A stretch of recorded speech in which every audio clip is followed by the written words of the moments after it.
আমাকে সব সময় দোয়া করে যাবো আমার মাইয়ার একটু বাঁচান। আলহামদুলিল্লাহ 28,000 টাকা। বিসমিল্লাহির রহমানির রহিম। আসসালামু আলাইকুম। আমরা এখন আছি অসুস্থ ভ্যান চালক বাবা সুমাইয়ার বাসায়। এই আমাদের পাশে আছে এই সুমাইয়া। আমি এর আগেও ভিডিও করেছি, এখনো ভিডিও করতেছি। আমি বিশেষ করে প্রবাসী এবং বাংলাদেশের যে যেখান থেকে ভিডিওটা দেখবেন এবং সারা পৃথিবী থেকে যে যেখান থেকে ভিডিওটা দেখবেন, আমি সকলের কাছে হাত জোর করে রিকোয়েস্ট করি অসুস্থ সুমাইয়ার পাশে দাঁড়ান। এটা আপনাদের সকলের নৈতিক দায়িত্ব এবং কর্তব্য, বিশেষ করে টর্কিবাসী, গৌরনদীবাসী, বরিশালবাসী। কারণ এই আপনার একটু সহানুভূতি, একটু সহযোগিতা, একটু সাপোর্টের জন্য হয়তোবা এই অসুস্থ সুমাইয়া অন্য 10টা বাচ্চার মতো সুস্থভাবে জীবনযাপন করতে পারবে, সুস্থভাবে স্কুলে যেতে পারবে। আপনি একটু সহযোগিতা, একটু সাপোর্ট। তো আমরা সুমাইয়ার মায়ের সাথে কথা বলবো, তার এই চিকিৎসা সহায়তার জন্য সে আপনাদের কাছে বিনীতভাবে অনুরোধ জানাবে। আমরা সুমাইয়ার মায়ের সাথে কথা বলবো। আপু আসসালামু আলাইকুম। ওয়ালাইকুম আসসালাম। আপনার এই বাচ্চার চিকিৎসা সহায়তার জন্য আপনি সকলের কাছে কি বলতে চান, সকলের উদ্দেশ্যে?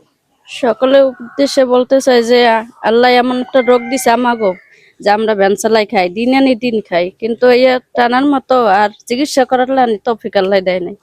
জন্য যারা ভালো টাকা পয়সা আছেন, যারা দামি দামি লোক, তাদের কাছে আমাদের এই আবেদন আর এই দাবি, আমার মায়ের দ্বারে বাস মানে চিকিৎসার লাগিয়ে একটু সাহায্য যদি করেন, 5টা 10টা 20টা 1 লাখ টাকাও দিতে পারেন, 2 লাখ টাকা, এগুলো চাই না। অল্প কিছু দিয়ে আর দোয়া করিয়া মায়ের সুস্থ করেন, এই চাই সবার দ্বারা। যাক, আসলে একজন মা তার আসলে কান্না করতে করতে তার চোখের পানি শেষ হয়ে গেছে। কারণ একটা পর্যায়ে এসে আর হাত পা সবকিছু বন্ধ হয়ে যায় যে না, আমরা আর কত। তো সেই জায়গা থেকে হচ্ছে আমরা এই টর্কির ভাই ব্রাদার যারা আছি, তারা এই অসুস্থ সুমাইয়ার পাশে দাঁড়ানোর জন্য আমরা আসছি। আমরা বিভিন্ন মাঠ পর্যায়ে কালেকশন করতেছি, বিভিন্ন ব্যক্তি যারা আছেন আমাদের সমাজে দানশীল ব্যক্তি, তাদের দ্বারস্থ হচ্ছি বা আমরা চেষ্টা করতেছি সুমাইয়ার পাশে দাঁড়ানোর জন্য। তো সেই পরিপ্রেক্ষিতে প্রিন্স ভাইয়া আছে, প্রিন্স ভাইয়া কিছু কথা বল। ভাইয়া আসসালামু আলাইকুম। আমি টর্কি বন্দরের একজন ব্যবসায়ী। তো মোটামুটি আমার কাছে কালেকশন আছে 28,000 টাকা। তো আজকে আমি এই 28,000 টাকা ওর চিকিৎসার জন্য আমি ওর হাতে তুলে দিলাম। হ্যাঁ, তো এ বললেই শেষ করলাম। আলহামদুলিল্লাহ 28,000 টাকা। আর এই টাকাটা আমার বন্ধু লন্ডন থেকে মুন পাঠাইছে। এই টাকাটা আমাদের এক বড় ভাই, আমার বন্ধু, হ্যাঁ, ও লন্ডনে থাকে, ও টর্কিরই ছেলে। ও ওর কাছে বলার পরে ও লন্ডন থেকে টাকাটা পাঠাইছে। যাক আলহামদুলিল্লাহ, এই টাকাটা আমাদের এক বড় ভাই মন তালুকদার ভাই, লন্ডন প্রবাসী, সে এই অসুস্থ সুমাইয়ার জন্য দিয়েছে। আমরা এই টাকাটা হচ্ছে সুমাইয়ার মায়ের হাতে দিয়েছি। এবং এবং হচ্ছে আর একটা ভাই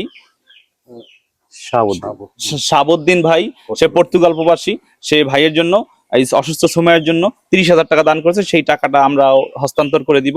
তো আমাদের আরো কিছু কালেকশন আসছে, কালেকশন আসবে, আমরা পুনরায় একসাথে হস্তান্তর করে দিব। আমি রিকোয়েস্ট করব প্রবাসী যারা আছে, আমি সকলের কাছে রিকোয়েস্ট করবো, এই মুন ভাইয়া থেকে শুরু করে এবং এই যে শাহাবুদ্দিন ভাই এবং যারা প্রবাসী আছে, অনেকে দান করে নাম প্রকাশ করতে ইচ্ছুক হয় না, আমি সকলের কাছে রিকোয়েস্ট করব আপনারা সবাই এই অসুস্থ সুমাইয়ার পাশে দাঁড়ান, এই অসহায় পরিবারটির পাশে দাঁড়ান।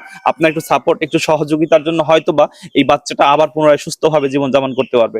এই 3-4 লাখ 5 লাখ টাকা অনেক বড় কোনো অ্যামাউন্ট না। সমাজে এমন দানশীল ব্যক্তি আছে, একজন এই 5 লাখ টাকা দান করতে পারে। আমি আবারও সকলের কাছে রিকোয়েস্ট করি, সমানে বিত্তশালী যারা আছে, বিত্তবান যারা আছে, সবাই এই ভিডিওটা শেয়ার করে দিবেন এবং তাদের কাছে পৌঁছে দিবেন যারা এই ভালো কাজে উৎসাহ দেয়, মানবিক কাজে সাপোর্ট করে, তাদের কাছে পৌঁছে দিবেন। এবং এই যে 2 ভাই আমাদের দান করেছেন, তাদের জন্য দোয়া করবেন, আল্লাহ যেন তাদেরকে সবসময় আরো বেশি বেশি দান করার সুযোগ করে দেয়। এবং আমাদের সুমন ভাই আছে, অনেক পরিশ্রম করতেছে, এখানে যারা আছে প্রিন্স ভাই থেকে শুরু করে ভাই সবাই এখানে অনেক পরিশ্রম করতেছে সুমাইয়ের জন্য। এর আগে আমরা কাজ করেছি, আমরা চেষ্টা করব মানবিক কাজে, ভালো কাজে সবসময় থাকার জন্য। সবাই আমাদের জন্য দোয়া করবেন এবং অসুস্থ সুমাইয়ের জন্য দোয়া করবেন, আল্লাহ পাক যেন তাকে হচ্ছে সম্পূর্ণ সুস্থ দান করবে। এবং সবাই হচ্ছে ভিডিওটা শেয়ার করে দিবেন, কারণ আপনার একটু শেয়ারের জন্য হয়তো বা অসুস্থ সুমাইয়ার একটু সহযোগিতা আসতে পারে। সে ভালো থাকবেন, সুস্থ থাকবেন। আসসালামু আলাইকুম।